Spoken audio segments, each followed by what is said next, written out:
Hi అండి. అందరికీ నమస్కారం. Welcome to my channel. ఈ వీడియోలో ఏపీ ప్రభుత్వ ఉద్యోగులకు మరియు పెన్షనర్లకు పెండింగ్ బిల్లులు జమ అయ్యే తాజా సమాచారం గురించి తెలుసుకుందాము. సో, వీడియో అయితే ఎక్కడ గాని స్కిప్ చేయకుండా ఎండ్ వరకు చూసేయండి. అప్పుడే ఇన్ఫర్మేషన్ పూర్తిగా అర్థమవుతుంది. అలాగే వీడియో చూస్తున్న ప్రతి ఒక్కరు వీడియోకి లైక్ చేయండి ఫ్రెండ్స్. ఈ వీడియోని తోటి ఉద్యోగ, పెన్షన్ మిత్రులతో అయితే షేర్ చేయండి. కొత్తగా మన ఛానల్ చూస్తున్నవారు ఇంకా ఎవరైనా సబ్స్క్రైబ్ చేసుకోకపోతే వెంటనే మన ఛానల్ అయితే సబ్స్క్రైబ్ చేసుకోండి. సబ్స్క్రైబ్ చేసుకోవడం వల్ల నేను చేసే ప్రతి ఒక్క వీడియో మీ వరకు రీచ్ అవుతుంది. ఇక ఆలస్యం చేయకుండా వివరాల్లోకైతే వెళ్ళిపోదాము. ఫ్రెండ్స్ ఇక విషయానికొచ్చినట్లయితే ఆంధ్రప్రదేశ్ రాష్ట్ర వ్యాప్తంగా గత 4 రోజులుగా పెన్షనర్లకు ఎంతో కాలంగా వేచి చూస్తున్న గ్రాట్యుటీ మరియు ఎన్‌కాష్‌మెంట్ ఆఫ్ ఎర్న్డ్ లీవ్స్ బకాయిలు వారి బ్యాంకు ఖాతాల్లో జమ అవుతున్నాయి. ఇది కేవలం ఒక నగదు బదిలీ మాత్రమే కాదు, వేలాది మంది విశ్రాంత ఉద్యోగుల కుటుంబాల్లో వెలుగులు నింపిన ఒక అద్భుతమైన మరియు ఆనందించదగ్గ పరిణామం. మన రాష్ట్రంలో పెన్షనర్లు తమ కష్టార్జితం కోసం కళ్ళలో ఒత్తులేసుకొని ఎదురు చూస్తూ ఉన్న తరుణంలో ప్రభుత్వం తీసుకున్నటువంటి ఈ యొక్క నిర్ణయం అందరికీ పెద్ద ఊరటనైతే ఇచ్చింది. గ్రా గ్రాట్యుటీ అందడంతో పెన్షనర్లకు చాలా కాలం తర్వాత ఒక పెద్ద ఆర్థిక వెసులుబాటైతే లభించింది. చాలామంది ముఖాల్లో చిరునవ్వు అయితే కనిపిస్తుంది. అయితే ఇదే సమయంలో కొంతమంది సర్వీస్‌లో ఉన్న ఉద్యోగులు నెగెటివ్‌గా స్పందించడం గ్రూపుల్లో అయితే గమనించడం జరిగిందండి. పెన్షనర్లకు ఇచ్చారు సరే మాకెప్పుడు ఇస్తారు? మాకేం సంతోషం అని వారైతే వాపోతూ ఉన్నారు. ఇది సరైన పద్ధతి కాదు. ఉద్యోగులు, పెన్షనర్లు, ఉపాధ్యాయులు అందరూ ఒకే గొడుగు కిందే ఉండే ఒకే కుటుంబం లాంటివారు. ఈరోజు పెన్షనర్ల బకాయిలు క్లియర్ అయ్యాయంటే రేపు రిటైర్ అయినప్పుడు మీ దారి సుగమం అయినట్టే లెక్క. ప్రభుత్వం ఒకసారి చెల్లింపులు ప్రారంభించిందంటే అది వ్యవస్థను మళ్ళీ పట్టాలెక్కించినట్లు. అక్ ఇక్కడ ఆలస్యం జరిగితే రేపు మీరు రిటైర్ అయ్యాక మళ్ళీ 2 ఏళ్ళు క్యూలో నిలబడాల్సినటువంటి పరిస్థితి వస్తుంది. కాబట్టి అందరూ ఐక్యంగా ఉండి ఒకరి విజయాన్ని మరొకరు అభినందించుకోవాలి. సో, నాకందినంత తాజా సమాచారం ప్రకారం 2025 డిసెంబర్ వరకు పెండింగ్‌లో ఉన్న గ్రాట్యుటీ బిల్లులు చాలా వరకు క్రెడిట్ అయ్యాయి. అయితే కొందరు మిత్రులు 2025 జనవరి మరియు ఫిబ్రవరి నెలలకు సంబంధించినవి కూడా వచ్చాయని చెప్తున్నారు. కానీ ఆ వ్యక్తుల గురించి నాకు తెలీదు. ఇది అధికారికంగా లేదా ప్రత్యక్ష సమాచారం ఏది రాలేదు. ఒకవేళ మీలో ఎవరికైనా ఈ జనవరి లేదా ఫిబ్రవరి నెలలకు గ్రాట్యుటీ సొమ్ము జమ అయి ఉన్నట్లయితే దయచేసి కామెంట్ బాక్స్‌లో కామెంట్ ద్వారా అయితే తెలియజేయండి ఫ్రెండ్స్. సో, మీరిచ్చే ఆ చిన్న సమాచారం వేలాది మందికి ధైర్యాన్నయితే ఇస్తుంది. అదేవిధంగా ఒకవేళ మీకు రావాల్సిన సొమ్ము ఇంకా రాకపోతే దానికి గల సాంకేతిక కారణాలను తెలుసుకునే ప్రయత్నం చేద్దాము. బిల్ సబ్మిషన్‌లో ఏమైనా లోపాలున్నాయా? లేదా డీడీఓ స్థాయిలో ఏమైనా సమస్యలున్నాయా? అనేది ప్రభుత్వం దృష్టికైతే తీసుకెళ్లాల్సిన బాధ్యత మనందరిపైన ఉంది.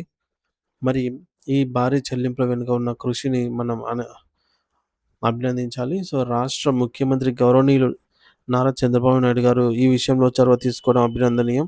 అలాగే పెన్షనర్లు మరియు ఉద్యోగుల సమస్యల కోసం నిరంతరం పోరాడుతున్న ఏపీ జేఏసీ సంఘం, ఉపాధ్యాయ సంఘాలైనటువంటి యూటీఎఫ్, ఏపీడీఎఫ్ఎఫ్, ఎస్టీయూ మరియు ఇతర రెవెన్యూ సంఘాలకు మనం హృదయపూర్వక ధన్యవాదాలైతే తెలియజేయాలి.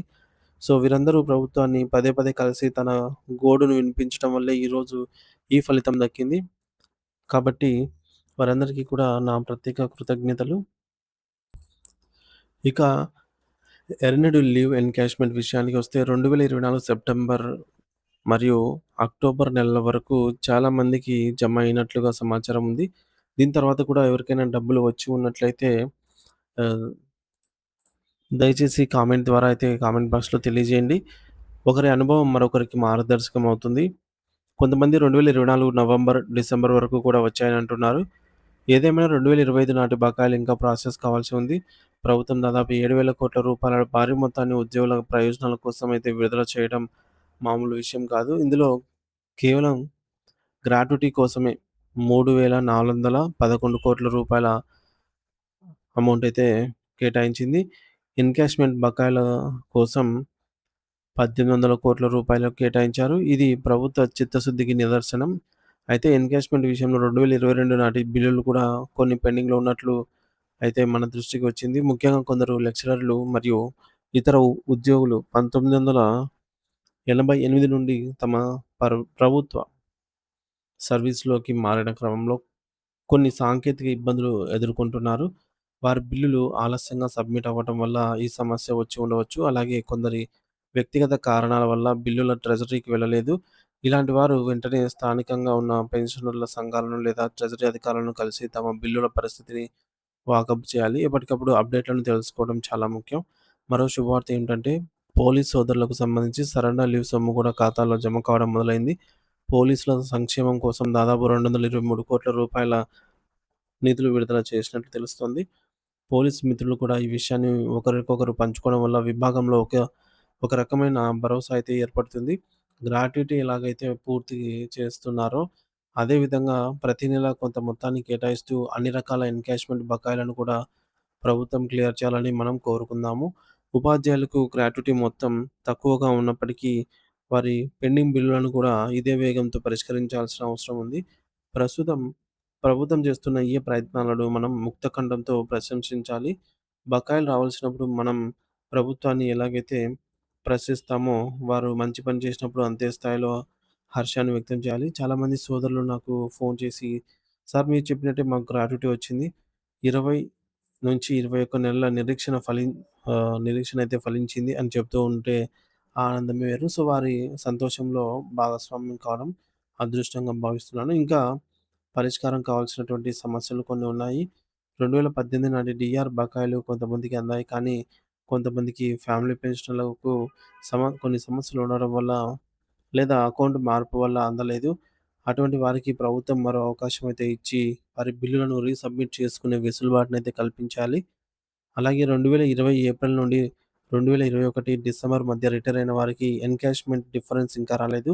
ఆర్థిక పరిస్థితి మెరుగుపడే కొద్దీ స దశాల దశల వారీగా 2019 నాటి డీఆర్ మరియు పీఆర్సీ అరియర్స్ కూడా చెల్లించాలని అయితే విజ్ఞప్తి చేస్తూ ఉన్నాము ప్రభుత్వానికి. ముఖ్యంగా 2024లో ప్రకటించిన 10% డీఏ పెన్షనర్లకు ఏప్రిల్ నెల పెన్షన్‌తో అంటే మే 1 తేదీన వచ్చే మొత్తంలో కలవాల్సి ఉంది. సో, దీనికోసం పే బిల్స్ సాఫ్ట్‌వేర్‌లో ఆప్షన్ ఎనేబుల్ చేయాలని అయితే కోరుతున్నాము.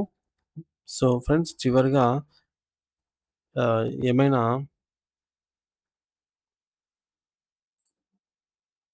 మిస్టేక్స్ ఉన్నట్లయితే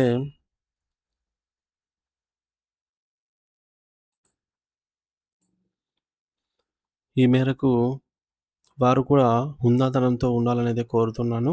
సో, అనకాపల్లి, కర్నూలు, కడప, నెల్లూరు ఇలా రాష్ట్ర వ్యాప్తంగా ఎంతోమంది పెన్షనర్ల నమ్మకాన్ని కాపాడుకోవటమే మన బాధ్యత. సో, ప్రభుత్వం ఉద్యోగుల సరెండర్ లీవ్ మీద కూడా దృష్టి పెట్టి గత 3 సంవత్సరాలుగా పెండింగ్‌లో ఉన్నటువంటి వాటిని త్వరగా పరిష్కరిస్తుంది అనైతే ఆశిద్దాము.